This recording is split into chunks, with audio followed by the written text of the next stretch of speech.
لا إله إلا الله لا إله إلا الله. بعد آ جائیے اس موضوع کی طرف کہ قرآن کریم کے اوپر ایمان سے اور پچھلی کتابوں کے اوپر ایمان سے کیا مراد ہے. اب قرآن پر ایمان،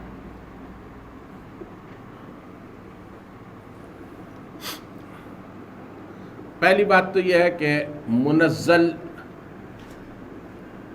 من اللہ ہونا. ایمان کا تو پہلا حصہ تو ہمیشہ یہی رہے گا کہ یہ قرآن جو ہے یہ اللہ کی طرف سے نازل ہوا ہے، منزل من اللہ ہے. دوسری بات جو ہے وہ یہ ہے کہ محفوظ ہے. جو اللہ رب العزت نے اتارا تھا کسی ترمیم کے بغیر، کسی تنسیخ کے بغیر، کسی حق کے یعنی کمی کے بغیر، کسی اضافے کے بغیر، وہ قرآن جو ہے وہ اپنی اصل شکل میں انا نحن نزلنا الذکر وانا لہ لحافظون وہ محفوظ ہے. اور جو آدمی قرآن کے اللہ کی طرف سے نازل ہونے پر ایمان نہیں رکھتا وہ بھی کافر ہے، اور جو آدمی قرآن کے محفوظ ہونے پر ایمان نہیں رکھتا وہ بھی کافر ہے. ٹھیک ہے جی.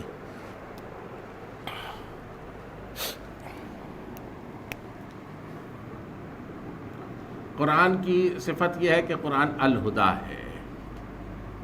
قرآن کے کامل ہدایت ہونے پر جو ایمان نہیں رکھتا وہ بھی کافر ہے. وہ آدمی مومن نہیں ہو سکتا کہ جو قرآن حکیم کو اللہ کی کامل ہدایت تسلیم نہ کرے. ٹھیک ہے. اب قرآن کریم کی ایک صفت جو ہے وہ یہ ہے کہ قرآن حکیم جو ہے وہ حکم بین الناس ہے. حکم ہے، حکم بھی کہتے ہیں اس کو، حکم بھی کہتے ہیں. قرآن حکم بھی ہے، قرآن حکم بھی ہے. حکم کہتے ہیں فیصلہ کرنے والے کو، حکم کہتے ہیں آرڈر کو. ٹھیک ہے نا. تو قرآن حکم بھی ہے اور قرآن حکم بھی ہے. حکم اس لحاظ سے ہے قرآن کریم کہ لوگوں کے درمیان جو اختلافات ہوتے ہیں ان کا فیصلہ قرآن میں موجود ہے. لوگوں نے سمجھنے میں کمی کی ہے، ورنہ قرآن ان کو بتاتا ہے کہ میں تمہارے اس جھگڑے کا فیصلہ یہ دیتا ہوں. اچھا، بعض لوگوں کے جھگڑے کا فیصلہ ہو بھی جاتا ہے لیکن وہ مانتے نہیں. یہ بھی اب بدنصیبی کی بات ہے نا. مثلا عیسائیوں اور مسلمانوں اور یہودیوں کے درمیان ایک اختلاف چل رہا تھا کہ حضرت ابراہیم علیہ السلام کے باپ کا نام کیا تھا. تو اللہ رب العزت نے سورہ انعام میں فرمایا اذ قال لأبیہ آزرا، جب اس نے اپنے باپ آزر سے کہا تو فیصلہ کر دیا نا قرآن کریم نے. لیکن لوگ کہتے نہیں آزر جو ہے وہ تو چچا تھا، اور چچا جو ہے اس کو بھی عربی میں باپ کہہ دیتے ہیں، اب کہہ دیتے ہیں. تو اب بات یہ کہ اگر کسی نے نہ ماننا ہو تو پھر وہ اس کو منوانا جو ہے وہ تو پھر وہ جہنم کے فرشتے کا ہی کام ہے. وہ پھر وہاں کان پکڑ کے 70 مرتبہ مانے گا، ایک دفعہ نہیں. ہاں جی. اور حکم کیا ہے کہ اللہ ان الحکم الا للہ، اللہ ہی کا حکم ہے. اور فرمایا کہ افغیر حکم اللہ یبغون، کیا اللہ کے حکم کے سوا یہ کوئی اور حکم جو ہے تلاش کرتے ہیں. ومن احسن من اللہ حکما لقوم یوقنون، اور اللہ سے بڑھ کر اچھا جو ہے حکم دینے والا کون ہو سکتا ہے یقین والوں کے حق میں. تو قرآن حکیم کی جو صفات ہے نا کہ قرآن کی یہ صفت ہے، ان صفات کے اوپر ایمان رکھنا یہ ہے قرآن کریم کو ماننا. قرآن اللہ کا محفوظ کلام ہے، قرآن اللہ کی طرف سے اترا ہے، قرآن کمپلیٹ مکمل ہدایت ہے. قرآن جو ہے وہ حکم بھی ہے، اللہ کی طرف سے آرڈر ہے، ایک دستور ہے. یہ قرآن آئین ہے، ایک کانسٹیٹیوشن ہے. ایک قرآن حکیم حکم ہے، فیصلہ کرنے والا ہے. یہ لوگوں کے درمیان اختلافات کو دور کرتا ہے. قرآن جو ہے وہ زندگی کی شاہراہ کے اوپر انسان کو روشنی عطا کرتا ہے. قرآن نور بھی ہے، نور من اللہ، اللہ کی طرف سے نازل ہونے والا نور ہے. فالذین آمنوا بہ وعزروہ ونصروہ واتبعوا النور الذی انزل معہ. تو یہ نور بھی ہے نا قرآن حکیم جو اللہ کے رسول صلی اللہ علیہ وسلم پر نازل ہوا ہے. اور قرآن حکیم کی یہ بڑی اہم صفت ہے. قرآن حکیم نور ہے، اللہ تعالیٰ کی طرف سے نازل ہوا ہے. اور قرآن حکیم فرقان ہے، حق اور باطل کے درمیان فرق کر دینے کی کسوٹی بھی قرآن ہے. قرآن البینہ بھی ہے، یعنی یہ ایک روشن دلیل ہے اللہ تعالیٰ کی طرف سے. اور قرآن حکیم کی اس کے سوا بھی، اور البرہان بھی ہے قرآن حکیم، ناقابل تردید دلیل بھی ہے. حجت اللہ البالغہ بھی ہے، اللہ تعالیٰ کی کمپلیٹ مکمل جو ہے نا وہ ایک حجت ہے. تو قرآن حکیم کے اوپر ایمان رکھنے کا مطلب یہ ہے کہ قرآن کی ان تمام صفات کو ہم مانتے ہیں. اچھا جب مانتے ہیں تو پھر کیا ہوتا ہے؟ پھر یہ ہوتا ہے کہ ہم ماننے کے بعد ان پر عمل کرنے کے پابند ہوتے ہیں۔ اب قرآن کو اللہ کی طرف سے نازل کیا ہوا مان لیا تو اس کا کیا فائدہ ہوا؟ اگر قرآن حکیم کو محفوظ بھی مان لیا تو اس کا کیا فائدہ ہوا؟ بھائی اس کا فائدہ یہ ہوا کہ اب آپ کو کسی اور کتاب کی طرف جو ہے نا ہدایت کے لیے دیکھنے کی ضرورت نہیں ہے، یہ الہدا ہے نا۔ اسی طریقے سے آپ نے کانسٹیٹیوشن خود بنا لیا، حالانکہ اللہ نے آپ کے لیے نازل کیا تھا، ٹھیک ہے نا۔ اسی طریقے سے آپ کو اللہ روشنی دے رہا ہے، قرآن آپ لوگوں کو پڑھائیں، ان کے اندر اور ظاہر اور باطن کے اندر نور ہوگا، وہ اپنی زندگی کا راستہ ٹھیک دیکھیں گے۔ آپ ان کو جو ہے نا وہ مکالے پڑھا رہے ہیں، آپ ان کو جو ہے نا وہ کیٹس پڑھا رہے ہیں، آپ ان کو شیلے پڑھا رہے ہیں، آپ ان کو جو ہے نا وہ یہ فلسفی پڑھا رہے ہیں، کیرکیگارڈ پڑھا رہے ہیں، کانٹ پڑھا رہے ہیں، آپ اس کو جو ہے نیل ڈرخائم پڑھا رہے ہیں، آپ اس کو نور نہیں پڑھا رہے، آپ اس کو ظلمت کے مختلف پیغامبر جو ہے نا ان کے اوپر جو شیطان کی وحی ہے وہ ساری پڑھا دیتے ہیں، لیکن اللہ نے جو اپنے پیغمبر پہ نور نازل کیا وہ نہیں پڑھاتے، ٹھیک ہے نا۔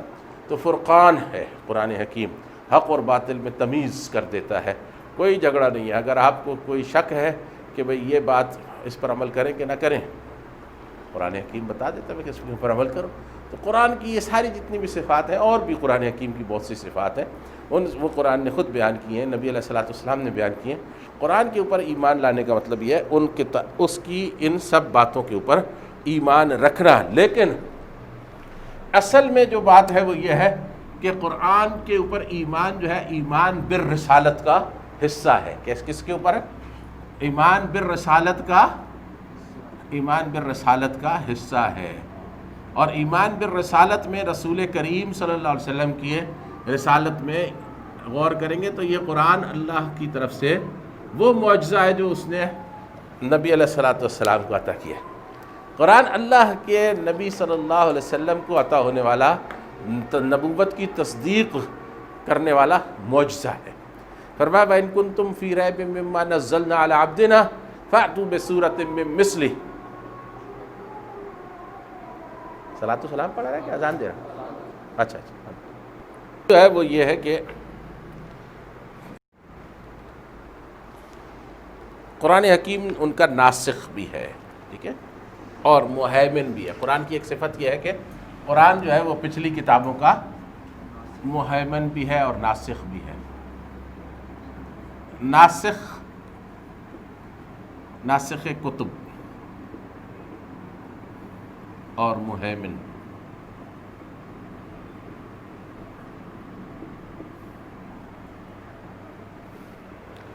اللہ رب العزت نے قرآن کو جب نازل کیا تو پچھلی کتابوں کے اوپر اس کو مہیمن بنایا۔ یہ قرآن کریم جو ہے اس کے اندر پچھلی کتابیں جو ہیں مہیمن کے معنی نگران کے، پچھلی کتابوں کا جو اللہ کا کلام تھا وہ اس میں قرآن میں واپس لوٹ آیا ہے، ٹھیک ہے۔ اسی لیے اللہ فرماتا ہے اِنَّهُ لَفِي زُبُرِ الْأَوَّلُونَ، یہ پچھلے اولین کتابوں میں بھی یہی تھا قرآن پاک۔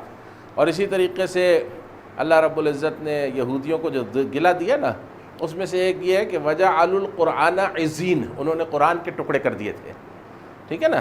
تو اسی طریقے سے اور بھی بہت سے آیات ہیں، وقت زیادہ ہو جاتا ہے نا تو اس وجہ سے تھوڑا سا مختصر کرنا پڑتا ہے۔ تو قرآن حکیم مہیمن ہے، پچھلی جو اللہ کی کتابیں تھیں ان کا کلام اس میں واپس آ گیا، لہٰذا محفوظ ہو گیا، ٹھیک ہے نا۔ اور جو باقی رہ گیا ہے اس کو خدا نے منسوخ کر دیا۔ اب وہ خدا نے منسوخ کر دیا، اب اس کے اوپر آپ عمل درآمد نہیں کر سکتے۔ عمل درآمد جس نے بھی کرنا ہے قرآن کریم پر اور اللہ کے رسول کی سنت پر عمل کرنا ہے تو وہ اس کے لیے جو ہے نا وہ اب کافی ہے۔ ہدایت اور نجات کے لیے یہ دو چیزیں اب کافی ہیں، ان سے زیادہ پیچھے اس کو جانے کی ضرورت نہیں ہے۔ تو ایک بات تو یہ ہے کہ قرآن کریم جو ہے وہ اس نے پچھلی کتابوں کو محفوظ بھی کر لیا ہے، دوسرے یہ ہے کہ اس نے قرآن حکیم نے پچھلی کتابوں کو منسوخ کر دیا۔ اب امت مسلمہ کے لیے اللہ نے یہ ایک راستہ مقرر کیا ہے، نبی علیہ السلام نے اس کی تعلیم دی ہے۔ کوئی پچھلی کتاب کا حکم آپ کے سامنے آئے، قرآن کے مطابق ہے، سنت میں اس کا ذکر ہے تو ٹھیک ہے، تصدیق کر دی ہے۔ اگر قرآن کے خلاف ہے، سنت کے خلاف ہے آپ کے علم کے مطابق تو اس کی تکذیب کر دی۔ اگر قرآن اور سنت خاموش ہے اس کے بارے میں ہم بھی خاموش ہیں، پھر ہم اس حکم کے بارے میں نہیں بولیں گے. کیوں؟ اس لیے کہ ہو سکتا ہے کہ وہ اپنے وقت کے لحاظ سے کوئی اللہ کا حکم ہو.